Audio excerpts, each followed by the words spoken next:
ஒரு carrot cut பண்ணி வச்சுருக்கேன், ஒரு 5-6 பீன்ஸ் கட் பண்ணி வச்சுருக்கேன், ஒரு 2 பெரிய வெங்காயம் கட் பண்ணி வச்சுருக்கிறேன், ஒரு 150 கிராம் சிக்கன் இருக்கும், அதை அவிச்சு உதிர்த்து வச்சுருக்கிறேன். எண்ணெய் காஞ்சிட்டு சோம்பு போடுறோம். வெங்காயம் வதங்கினதான் இஞ்சி பூண்டு போடுவேன். இஞ்சி பூண்டு போட்டிருக்கேன் பேஸ்ட்டு. கேரட் பீன்ஸ் வதங்கினதும் நம்ம சிக்கன் போட்டுக்கலாம்.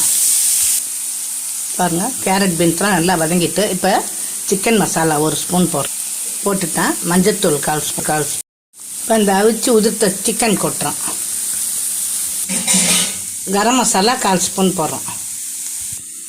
சிக்கன் வேக வச்ச தண்ணி கொஞ்சோண்டு இருக்குது, அதை நான் ஊற்றிடுறேன். கொத்தமல்லி தழை, 1 ஸ்பூன் தக்காளி சாஸு, சோயா சாஸ் கொஞ்சம், 2 கப்பு மைதா போடுறோம், 1/4 ஸ்பூன் உப்பு, சூடு பண்ணால் 2 ஸ்பூன் எண்ணெய், அப்படியே அப்படியே கிளறி விட்டுக்கணும். கொஞ்சம் கொஞ்சமாக தண்ணி ஊற்றி கட்டியாக பிசைஞ்சிக்கலாம், சப்பாத்தி மாவு மாதிரி. இது 200 கிராம் அளவு மைதா. இப்போ நான் அதை பிசைஞ்சு 1/2 மணி நேரம் ஊற வைப்பேன். 1/2 மணி நேரம் ஆகிட்டு எவ்வளோ சாஃப்டாக இருக்குன்னு பாரு. இப்போ இதை செஞ்சுட்டேன். இந்த ஸ்டஃபிங்கை அப்படி ஓரமாக வைக்கிறேன். வச்சு இதை மடித்து விட போகிறேன். பாருங்கள்,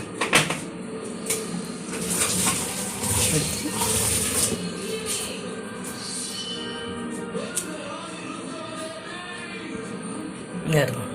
இது அப்படியே அவ்வளோதான். இந்த மாதிரி எல்லாத்தையும் போட்டு எடுக்கணும். இந்த மாதிரி ஓரத்துங்களில் இது மாதிரி மைதா கொஞ்சம் கரைச்சி அப்படியே தடவி ஒட்டி விட்டு போட்டு எடுக்கணும். எல்லாத்தையும் போட்டேன் பாருங்க. எண்ணெய் காஞ்சிட்டு இதை போடுறேன் பாருங்க.